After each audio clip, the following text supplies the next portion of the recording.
Bên đây ạ. Bên đây. Chơi. Đấy, thằng đi.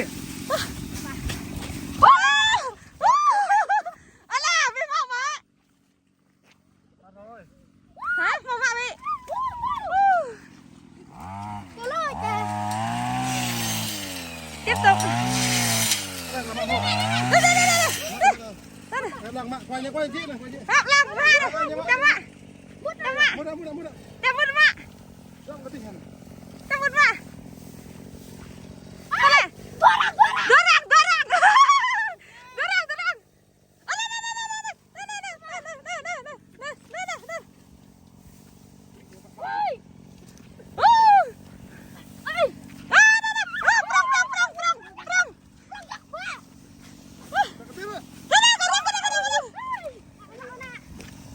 Đầu này đầu kia nè.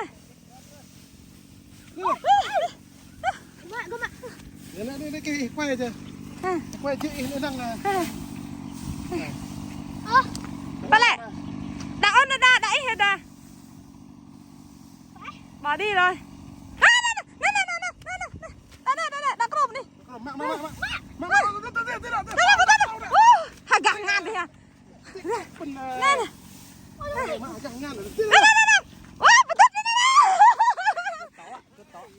To con này to. Con này to. Con này to đây. Đâu rồi? Ôi, chú Tiên bắt được rồi. Đã sợ nó cắn quá.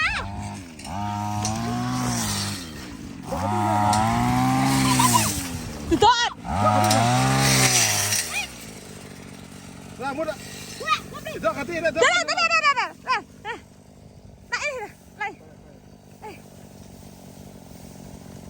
Có gì đâu đang.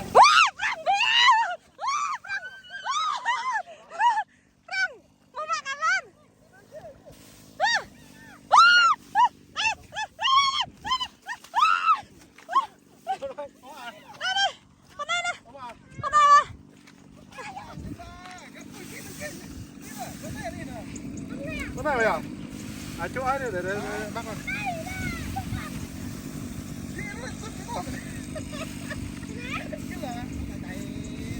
Bỏ đâu ba lanh đâu. Bang, ngọt đấy ạ. Đã để vào nè, tìm. Bắt được rồi. Bắt rồi. Thả ra. Bắt rồi.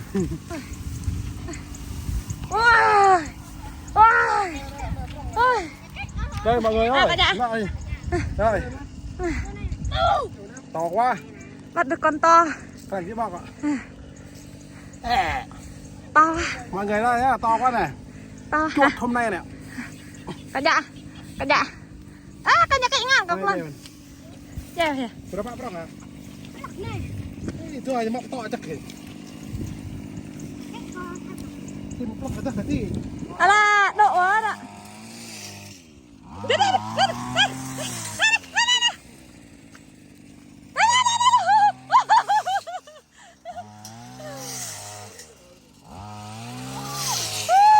Được chưa?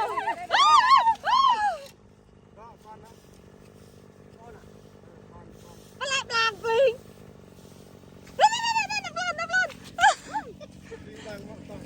Em lo hồi mại chả nè. Cái của chưa rồi. Đây. Dậy về tiến đó.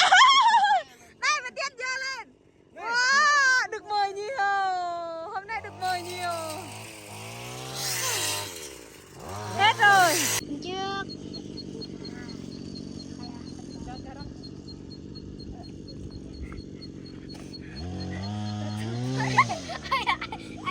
Tiếp tầng.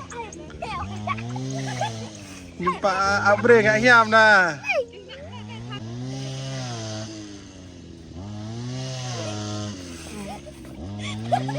Ngại gede ayo dok teman, ngại gede ya. Hai ba, hay lắm ngại dong.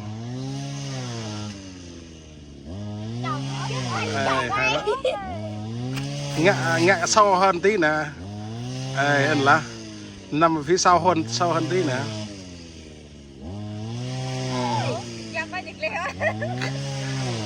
Ơi, rất là đúng. Ơi. Ơi, đúng. Nhớ là đúng. Đúng. Đúng. Đúng.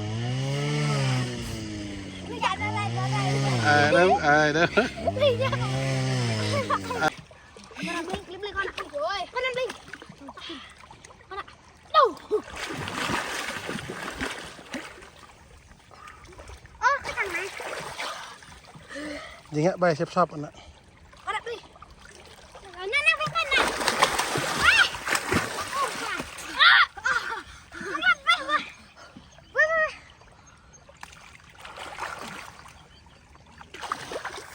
Rồi nhụ thì là sân ạ. À. Mọi người ơi, bây giờ mọi người xem nhá. Bây giờ là hai thằng cu sinh đôi lặn nước. Ai nhiều phút hơn là người đó thắng. Nói chung là ai dậy trước là người đó thua nhá. Nào sẵn sàng chưa? Sẵn sàng rồi. 1, 2, 3. Đấy, không biết là ai trước nha. Ai nổi lên trước là người đó thua nhá.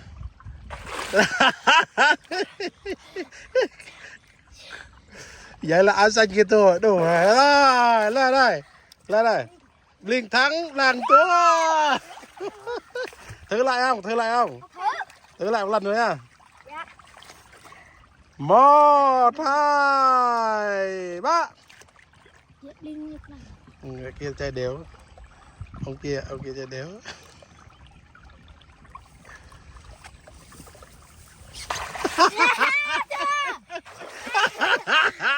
Làng thua. Kia chơi đều vẫn thua đấy. Sao mà thằng chơi đều vẫn thua. Là ơi nhỉ? Ơi nhỉ? Cái gáo rồi à? Ôi à. Ôi rồi. Vui chưa? Rất là vui. Take it. Hoa ơi. Ok, bây giờ ba mẹ mình sẽ thi ai lặn, thi ai đi thở dưới nước. Đó. Thi xem thưa ba chị lo chị thi đó. Bây giờ thêm là một con bé này nhá.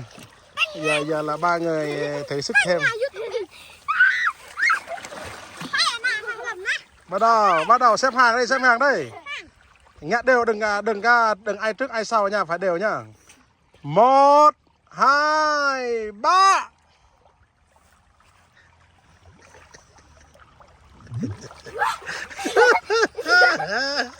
Rồi, ai chạy đây? Ai đây? Đây tăng kia đều lắm. Không lặng xuống mà. Nó chui vào đây nè. Một lần đi. Để chắc không? Ngạc lại, bắt đầu. 1, 2, 3.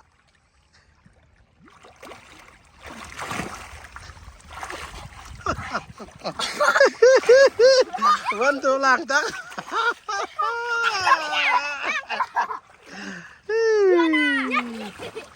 Này chỉ lai thi một lai thi đừng ạ. Bạn lai thi tạm tiền lai đi thi rồi nè, lau gì nè.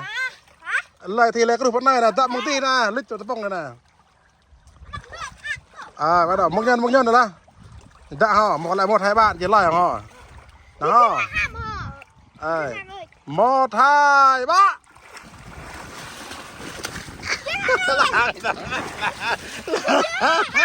Làng trắng.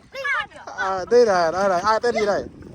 Linh thắng. Mẹ có buộc tất này cho con bà gu. Tất nhưng mà mạng ngàn mạng lo. Lời ngàn mạng lo chứ. Ai chạm tay trước, ngạc lại. Bio lời mạng ngàn lo. Gọi năng tí là tập bông lên, hơi tí là nè.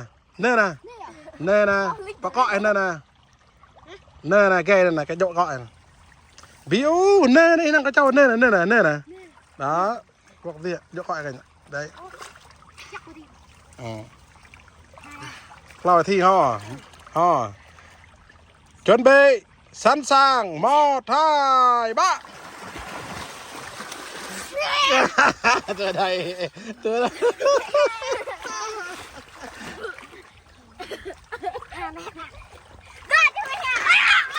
Để kết đọc cái gì?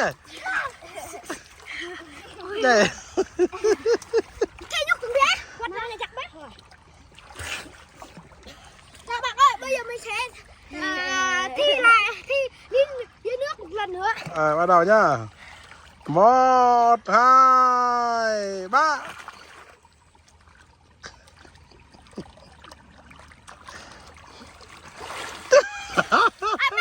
Mình làm đây. đâu tôi đây mà Mình tặng nó bỏ. Giờ nó tặng cái gì rồi. Ở nhúc mình tặng nó bỏ. Nó tặng con này đây chê. nghĩa đấy Ông tặng nó cho anh Gian. Các bạn ơi, chơi nó cho anh Gian nha các bạn. chơi gì à chơi gì kìa Đưa cho anh Gian. bây giờ Đã đang cho anh Gian này. thôi ngoài ra đi mà Ôi, nó biết xếp nhưng mà lúc này lúc. hôm nay rất là vui nha mọi người đi